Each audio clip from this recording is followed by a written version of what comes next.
నీకు మిరపకాయ బజ్జీ తినాలనిపిస్తుంది కదా చెప్పు. నిన్న నుంచి అడుగుతున్నావు కదా మిరపకాయ బజ్జీ కావాలని. ఇంకేమి ఇష్టం? పానీపూరి ఇష్టమా? ఏమి ఇష్టం నీకు? జలేబీ ఇష్టం కదా. ఏమి ఇష్టం చెప్పు. జిలేబీ ఇష్టమే, స్వీట్లు అన్నీ ఇష్టమే. స్వీట్లు అంటేనే ఇష్టం. స్వీట్స్ అంటేనే ఇష్టం మొత్తం. ఇక స్వీట్లు అయితే ఎగబడి తింటావు అన్నట్టు. ఇంకా బాలుషా అంటారు చూడు, అది జర అంత ఇష్టం ఉండదు కానీ మిగతా అయితే అన్ని ఇష్టం. అన్ని ఇష్టం పోసుకొని తింటా.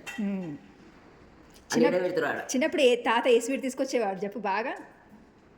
ఏది తీసుకొస్తుండే? స్వీట్ అంటే గవి కలాకండ్. కలాకండా?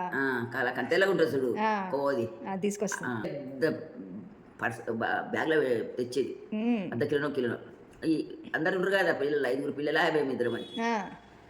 తినుండిరా లేకపోతే మమ్మీ తింటుంది అన్ని. మా ఛానల్ని లైక్ చేయండి, సబ్స్క్రైబ్ చేసుకోండి. కరెక్ట్గా చెప్పాలి. సబ్స్క్రైబ్ ఏమొస్తుంది వచ్చింది? ఏం కాదు, నువ్వు చెప్పాలి. నువ్వు చెప్పి తీరుతావు ఖచ్చితంగా. చెప్పు. సబ్స్క్రైబ్ చేసుకోండి.